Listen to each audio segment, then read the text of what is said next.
আসসালামু আলাইকুম। ডক্টর খালেদা এদি, ডক্টরস চেম্বার থেকে আজকে আমার সেকেন্ড লাইফ। সবাইকে ঈদ মোবারক।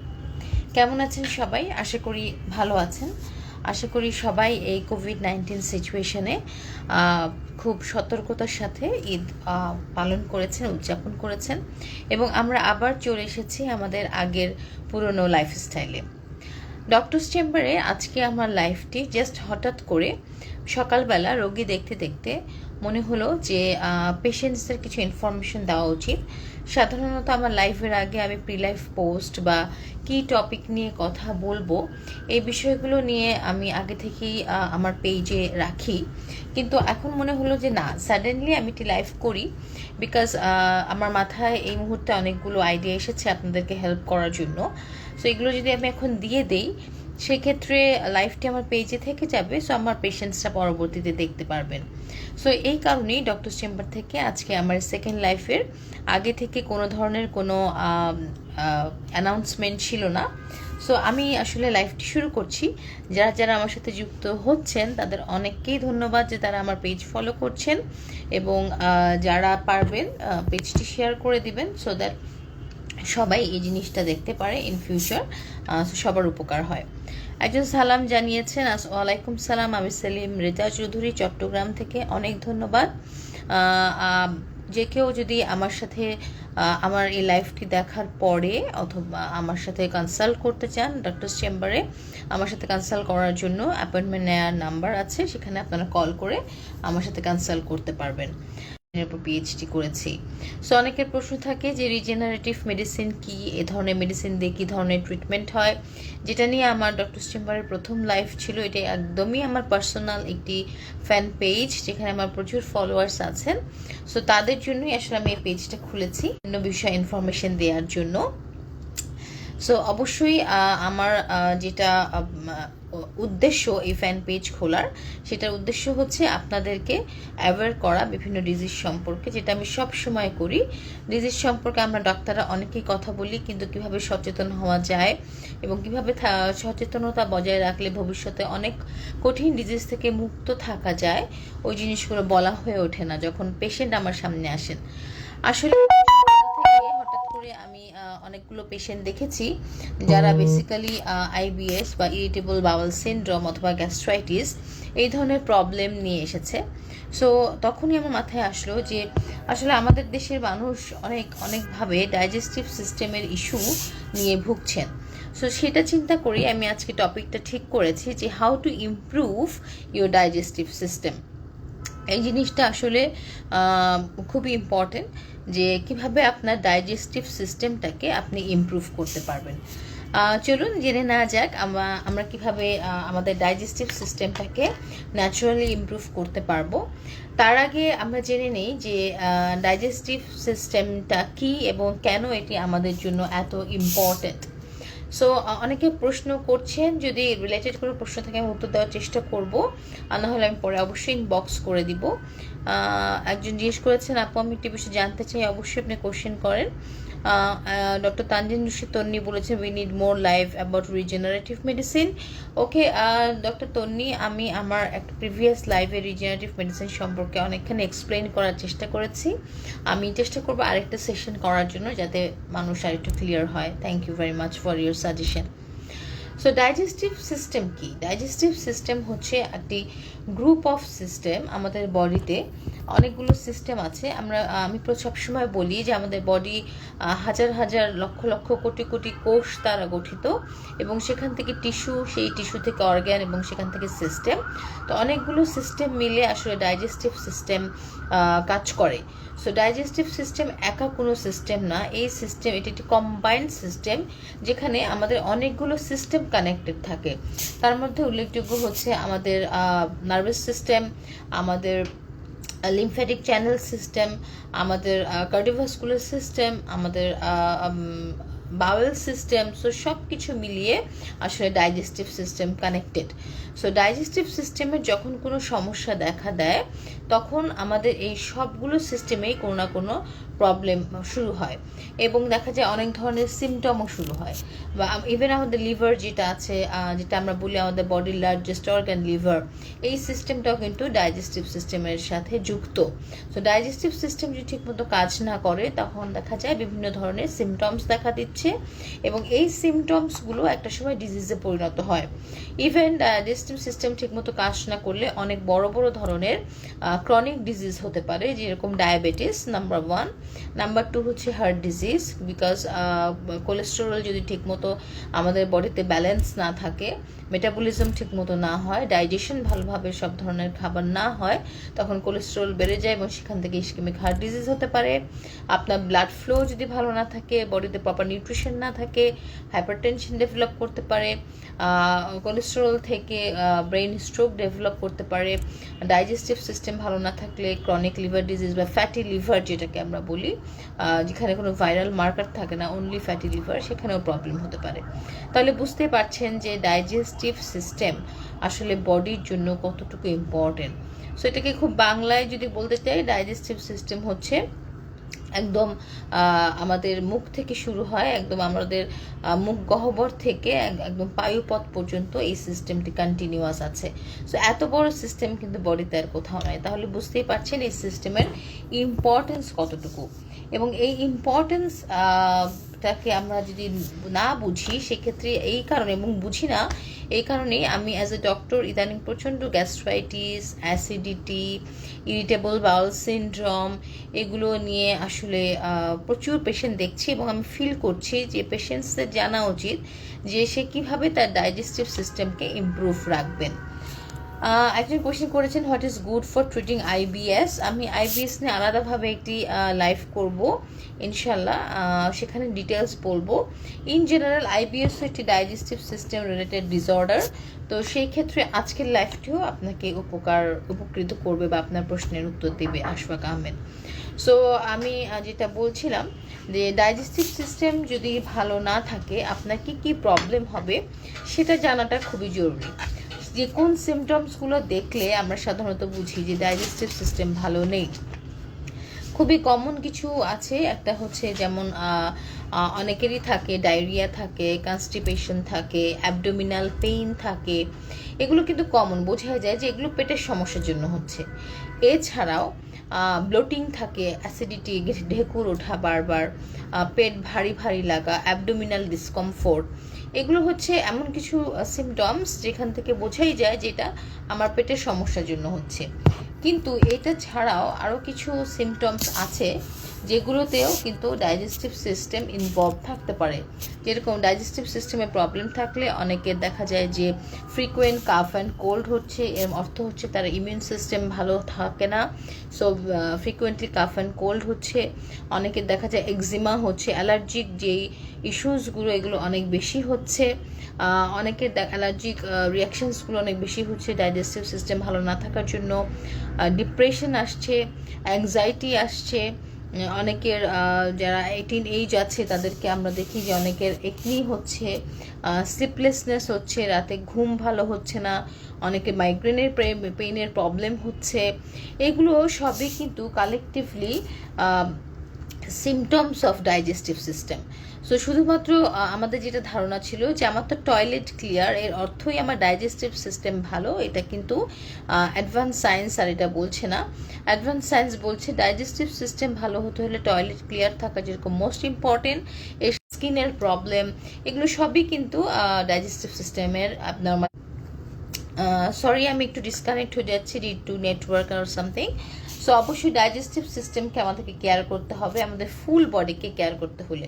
সো ডাইজেস্টিভ সিস্টেম নিয়ে যেহেতু কথা বলছিলাম, সো ডাইজেস্টিভ সিস্টেমের ইম্পর্টেন্সটা বলাটা খুবই জরুরি। তো এখন আমি বলবো যেটা আমার টপিক, যে how to improve your digestive system. Number 1, প্রথমে যদি আমি বলি change your eating habit, it's very very important. So change your eating habit বলতে কি বোঝায়, এখানে অনেক কিছু আছে। অনেকে মনে করেন যে চেঞ্জ ইউর ইটিং হ্যাবিট বলতে আমি বুঝাচ্ছি প্রথমেই যে ডায়েট ফুড খাবার জন্য, অতিরিক্ত কার্বস না খাওয়ার জন্য, সুগার না খাওয়ার জন্য। হ্যাঁ, দিজ আর ভেরি ইম্পর্টেন্ট, কিন্তু এটা আসলে টাইপ অফ ফুড, কোন ধরনের খাবার খাবেন, এটা আরেকটা সেকশনে যাবে। আমার প্রথম সেকশনটাই ছিল change your eating habit. It means আপনি কিভাবে খাবেন, খুবই ইম্পর্টেন্ট। আপনার ডাইজেস্টিভ সিস্টেমকে ইমপ্রুভ রাখতে হলে আপনার খাওয়ার যে প্যাটার্ন এবং খাওয়ার পরিবেশ এগুলো খুবই স্মুথ আর সুদিং হতে হবে। আপনি যখন খেতে বসবেন মেক শিওর যে আপনি আপনার যে টেলিফোনটি আছে অথবা অন্য কোনো ধরনের যে আমাদের ডিভাইস আছে, ইলেকট্রিক্যাল ডিভাইস, এটাকে আমরা স্টপ করে রাখবো। আমরা খাবারের প্রতি কনসেন্ট্রেশন দিব। নাম্বার 1, কনসেন্ট্রেশন ছাড়া যদি আমরা কি খাচ্ছি আমরা সেটা নাই বুঝি, এতে যেটা হয় আমাদের খাবারের, আমাদের জিহ্বায় অনেক ধরনের গ্ল্যান্ডস আছে, টেস্ট গ্ল্যান্ডস, সেগুলো বিভিন্ন টেস্ট নেয় এবং এই টেস্টের উপর ডিপেন্ড করে বিভিন্ন ধরনের হরমোন সিক্রেশন হয়, বিভিন্ন ধরনের গ্যাস্ট্রিক জুস সিক্রেশন হয় স্টমাক থেকে, যেগুলো ডাইজেশনে হেল্প করে। সো ইটস ভেরি ইম্পর্টেন্ট আপনি যখন খাচ্ছেন আপনি ফুল কনসেন্ট্রেশন দিয়ে খাবেন এবং খাবারের সময় অন্যদিকে কনসেন্ট্রেশন দিবেন না। এটা কিন্তু আমরা যারা মুসলিম আছি এটা কিন্তু এক ধরনের সুন্নাহ। নাম্বার 2 ইজ খুব সময় ধরে খাবার খুব চিবিয়ে খেতে হবে, একদম ফ্রম মাউথ কিন্তু ডাইজেশন শুরু হয়। সো অবশ্যই খুব তাড়াহুড়া করে খাবেন না, সময় নিয়ে খাবেন এবং অবশ্যই খাবারটা চিবিয়ে আপনার একটা মেইন মিল খেতে মিনিমাম 30 to 40 মিনিটস টাইম লাগা উচিত। বাট বেসিক্যালি আমরা সাধারণত খাবার টেবিলে দেখি 10 থেকে 15 মিনিটের মধ্যে আমরা মেন মিলটা কমপ্লিট করি। তো মেন মিলটা আসলে সেভাবে কমপ্লিট করা যাবে না। মেল মিলটা কমপ্লিট করতে হলে আপনাকে মিনিমাম 30 to 40 মিনিটস টাইম নিতে হবে এবং কনসেন্ট্রেশন দিয়ে খেতে হবে। এবং মেক শিওর যে খাবার আগে পানি খেয়ে নেবেন, খাবারের মাঝে কোনো ধরনের পানি নেবেন না, এতে কিন্তু ডাইজেস্টিভ সিস্টেম ভালো থাকে না। সো এতে খাবার পেটের ভেতরে ফুলে যায় এবং পানি খাওয়ার ফলে খাবার খাওয়ার জন্য স্টমাক থেকে যে অ্যাসিডগুলো সিক্রেশন হওয়ার কথা, যেগুলো হজম বাড়াবে, খাবারের মাঝে যদি আপনি পানি খান সেই অ্যাসিডগুলো নিউট্রালাইজড হয়ে যায় এবং সেক্ষেত্রে আপনার খাবার হজম হয় না, তো তখন আপনার ডাইজেস্টিভ সিস্টেমটা ভালো থাকে না। So this was my number 1 trick, যে আপনার change your eating habit, this is very important. এরপরে যদি আমি বলি যে change your type of food, সেই ক্ষেত্রে হচ্ছে সেকেন্ড যে কী ধরনের খাবার খাবেন আপনার ডাইজেস্টিভ সিস্টেমটাকে ভালো রাখার জন্য। অবশ্যই এই ধরনের খাবার খেতে হবে। আমরা সবসময় বলি যে লেস কার্বোহাইড্রেট এবং লেস সুগার এবং আর্টিফিশিয়াল সুগার বা সুইটনার এগুলো অ্যাভয়েড করতে হবে এবং লেস কার্বোহাইড্রেট খাবারটা খেতে হবে। খাবারে প্রচুর পরিমাণে ফাইবারযুক্ত খাবার থাকতে হবে। ফাইবারযুক্ত খাবার বলতে আমরা মনে করতে পারি বিনস হতে পারে, শাকসবজি হতে পারে। এ ধরনের খাবারগুলো এমন কিছু সবজি যেখানে প্লেন্টি অফ ফাইবার্স থাকে, সেখানে যেরকম মিষ্টি কুমড়া হতে পারে, লাউ হতে পারে, শসা হতে পারে, বিভিন্ন ধরনের বাদাম হতে পারে। সো এই খাবারগুলা কিন্তু আপনার মেইন মিলেও থাকতে পারে, কোনো সমস্যা নেই। আপনি নাটস দিয়ে একটা ক্যাশিউ নাট সালাদ বানিয়ে নিতে পারেন। হ্যাঁ, আপনি সেখানে শসা ইউজ করলেন, নাটস ইউজ করলেন, তো সেখানে আপনার যে ব্যাড কার্ব সেটার সোর্সটা অনেক কম, গুড কার্বের সোর্সটা বেশি। এবং চেষ্টা করবেন যে সেখানে কোনো আর্টিফিশিয়াল সস অথবা সয়া সস বা আর্টিফিশিয়াল সল্ট যেগুলো, এগুলো ইউজ না করতে। এটা হচ্ছে আমার সেকেন্ড নাম্বার টিপস। এবার যদি আমি বলি যে what is my third number tip, number 3 টিপ হচ্ছে যে অবশ্যই এলিমিনেট দ্য টক্সিক ফুডস। এর অর্থ হচ্ছে যে প্রতিদিনই আমরা কিছু না কিছু টক্সিন ফুড আসলে নিচ্ছি। যতই আমি বলছি যে avoid to take junk food or any other kind of food, তারপরও কিন্তু যদি ফুডের মাধ্যমে না আসে, এনভায়রনমেন্টের মাধ্যমে কিছু কিছু টক্সিন ফুড আমাদের বডিতে চলে আসে, সেগুলোকে আসলে এলিমিনেট করতে হবে। এবং সেগুলো এলিমিনেট করার এখন অনেকগুলো ওয়ে আছে, প্রসেস আছে। আমাদের ডায়েটিশিয়ানরা অথবা আমরা ডক্টররা বলি যে ডিটক্সিফিকেশন করে এরকম কিছু লিকুইড নিতে, যেরকম সকালে কুসুম গরম পানিতে লেবু, এর সাথে কিছু দারচিনি, এলাচি, তেজপাতা, এই ধরনের মশলা দিয়ে, জাল দিয়ে, এগুলো হচ্ছে ডিটক্স ওয়াটার। একটু হানি দেওয়া, এই ডিটক্স ওয়াটারটা প্রতিদিন নেওয়ার চেষ্টা করা। গ্রিন টি, এটাও আপনাকে হেল্প করবে বডিকে ডিটক্স করতে। আমি যেখানে ইডব্লিউ ভিলাতে কাজ করি, এখানে যেরকম আমাদের কোলন হাইড্রোথেরাপি আছে, এটা হেল্প করে আপনার বডিতে যে টক্সিনসগুলো জমে আছে ওগুলোকে ডিটক্স করতে।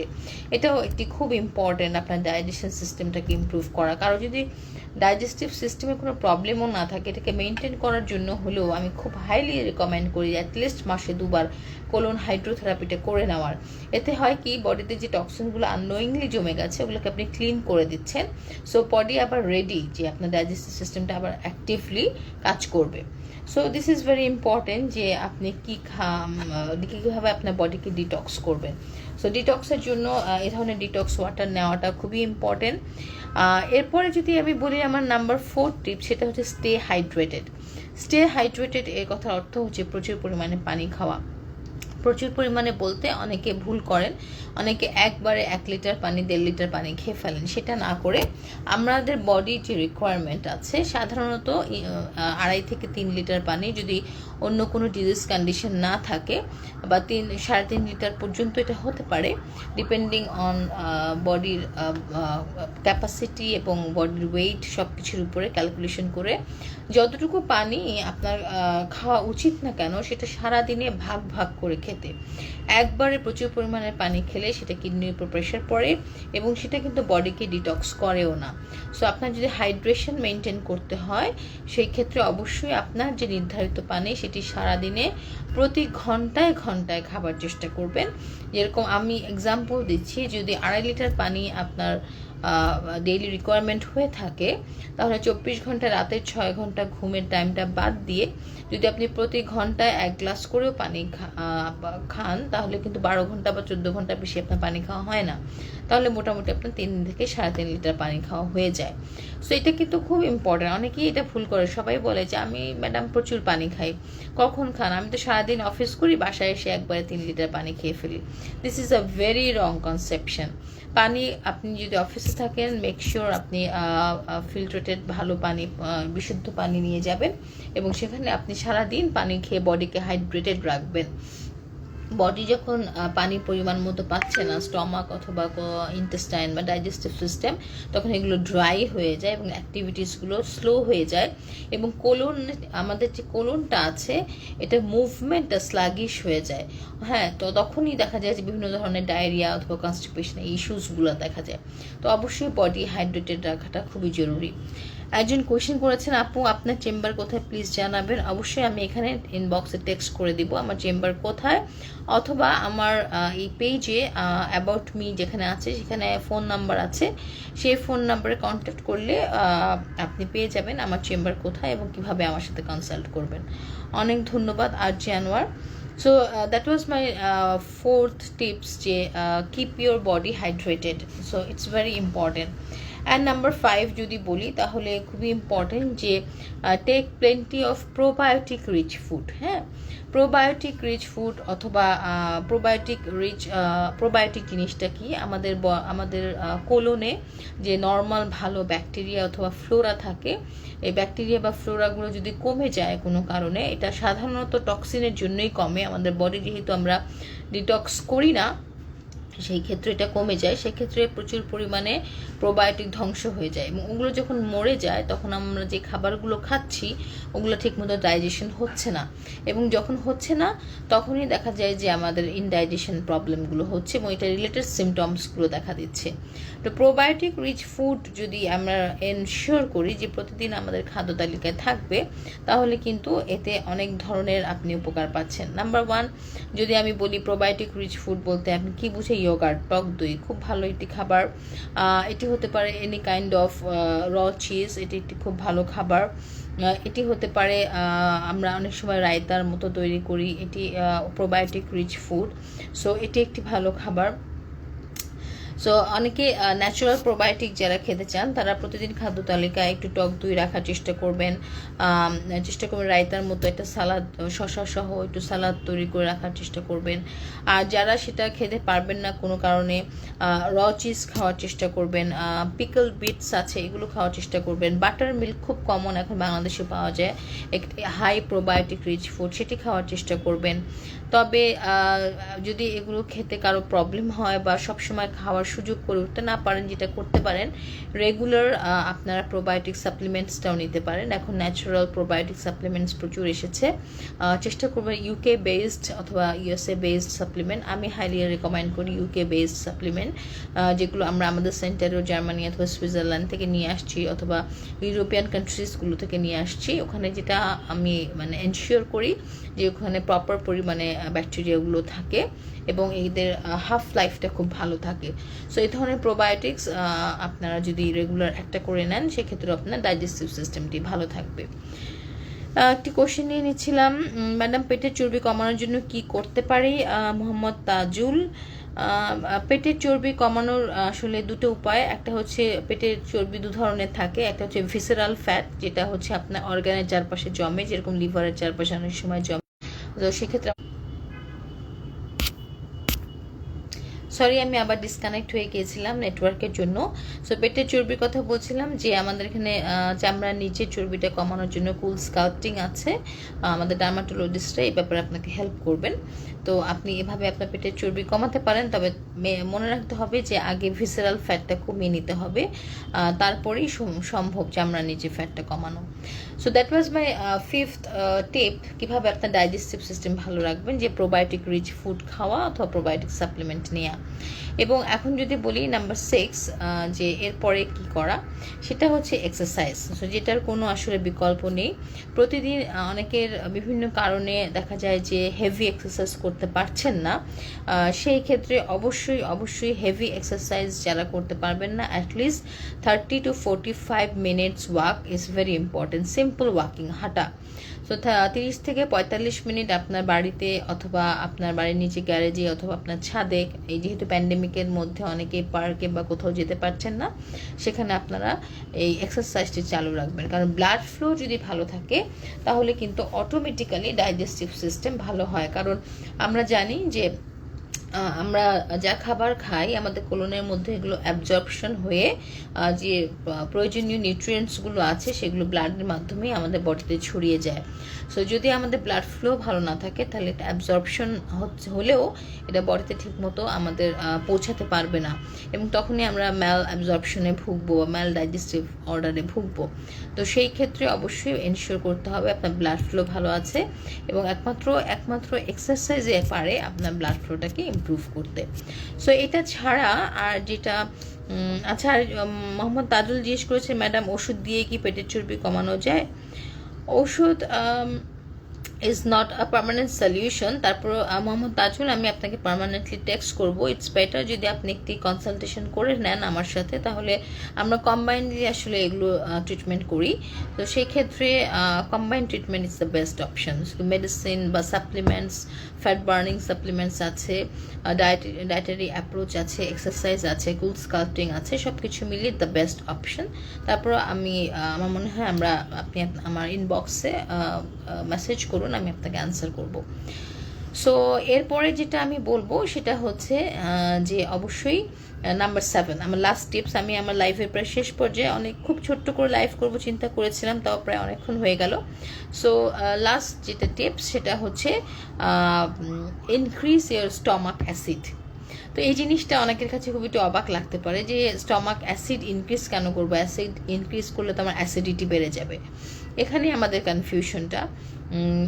স্টমাকে অ্যাসিড থাকতে হবে, স্টমাকে বিভিন্ন ধরনের গ্যাস্ট্রিক জুস অথবা অ্যাসিড সিক্রেশন হয়, এবং এই অ্যাসিডই আপনার খাবারকে হজম করতে সাহায্য করে, এবং এটা আমাদের আল্লাহ তাআলা প্রদত্ত ন্যাচারাল অ্যাসিড। এখানে এটা আমাদের আর্টিফিশিয়াল বানানো কোনো সাইড এফেক্ট হবার মতো কোনো অ্যাসিড নয়, ক্ষতিকারক কোনো অ্যাসিড নয়। এই অ্যাসিড আল্লাহ তাআলা আমাদেরকে দিয়েছেনই আমাদের ডাইজেশন সিস্টেমটাকে ইমপ্রুভ করার জন্য, মেনটেন করার জন্য, খাবার হজমের জন্য। সো আমরা যেটা প্রতিনিয়ত করি যে বিভিন্ন আমাদের গ্যাস্ট্রিকের প্রবলেম, আমরা বলি অনেকে আমাদের গ্যাস্ট্রাইটিস বা অ্যাসিডিটি এ ধরনের প্রবলেম আছে। এ ধরনের প্রবলেম থাকলে আমরা কি করি যে অ্যান্টাসিড বা অ্যাসিডের এগেনস্টে মেডিসিন নিয়ে নেই। এতে যেটা হয় প্রাথমিকভাবে আমাদের যে সিমটমসগুলো হচ্ছে ব্লোটিং বা বার্নিং সেন্সেশন, এগুলো কিন্তু কমে যায়, কারণ অ্যাসিড একজন আরেকজনকে নিউট্রালাইজ করে দেয়, তখন এটি কমে যায়। কিন্তু এটি যদি কমেও যায় তারপরও যেটা প্রবলেম পরে হয় যে আপনি আপনার স্টমাকের যে নর্মাল অ্যাসিড যে লেভেলটা থাকে, পিএইচ লেভেল মিনিমাম 3 থাকতে হয়, সেটাকে আপনি নষ্ট করে দিচ্ছেন। এবং এটাকে যখন আপনি নষ্ট করে দিচ্ছেন তখন আপনার খাবার পরবর্তীতে আর ওইভাবে হজম হবে না, এবং তখনই আপনার ডাইজেশনের বিভিন্ন ধরনের সমস্যা হবে। তো ডাইজেস্টিভ অ্যাসিড বাড়ানোর জন্য যা করতে হবে সেটা অবশ্যই আপনার ব্যাকটেরিয়া, নর্মাল ব্যাকটেরিয়াটাকে ভালো রাখতে হবে, আপনার খাবারের প্যাটার্ন ভালো রাখতে হবে, এবং চেষ্টা করতে হবে অ্যান্টাসিড বা এই জাতীয় খাবারগুলো না খেতে। যাদের একদমই ল্যাকিংস অফ ডাইজেস্টিভ এনজাইম অথবা অ্যাসিড থাকে, বা স্টমাকে যাদের একদমই অ্যাসিডিটি লেভেলটা থাকে না, আমরা দেখি অনেক পেশেন্টসদের, তাদেরকে আমরা ডাইজেস্টিভ এনজাইম বা এই ধরনের সাপ্লিমেন্ট সাজেস্ট করি, যেটা খুবই ভালোভাবে আপনার আবার হেল্প করে আপনার স্টমাকের অ্যাসিডিটি মেনটেন করতে। এবং trust me, all are natural medication and supplements. I always talk about natural medication and supplements because after doing my MBBS, মানে MBBS এর পরে আমি যখনই মেডিসিন প্র্যাকটিস করেছি, কনভেনশনাল মেডিসিনের পাশাপাশি আমার সবসময় উদ্দেশ্য ছিল রিজেনারেটিভ মেডিসিন অথবা প্রিভেন্টিভ মেডিসিন নিয়ে কাজ করা, যেখানে পার্মানেন্ট সলিউশন দেওয়া সম্ভব। এবং রিজেনারেটিভ মেডিসিনে পড়াশোনা করার পর আমার কাছে মনে হয়েছে, বা আমরা যারা ডক্টররা এই সেন্টারে কাজ করছি তারা সবাই এটা বিলিভ করি, এবং আমাদের পেশেন্টসরাও এটা বিলিভ করেন যে রিজেনারেটিভ ওয়েতে যদি ট্রিটমেন্ট করা হয় তাহলে কিন্তু একটা পেশেন্টকে সম্পূর্ণ সুস্থ করে তোলা সম্ভব পার্মানেন্টলি।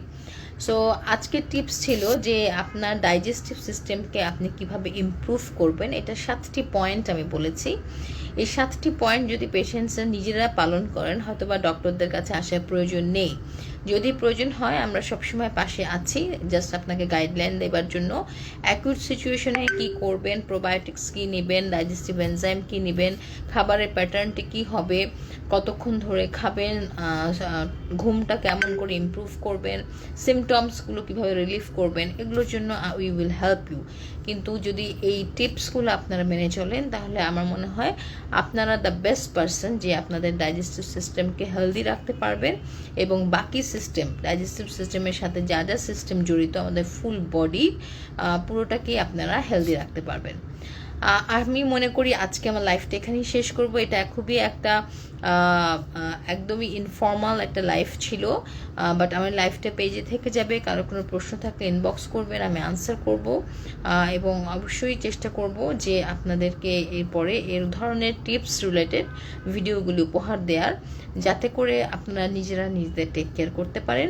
কোনো প্রবলেম হলে আমি ডক্টর খালেদা এদিব সবসময় আপনাদের পাশে আছি কনসালটেশনের জন্য, অনলাইন অফলাইন দুভাবেই। অনেক ধন্যবাদ আমার সাথে থাকার জন্য, এবং একটি আনস্কেডিউলড লাইভে সবাই অনেক ভালোভাবে জয়েন করেছেন, সেটা দেখেও অনেক ভালো লাগলো।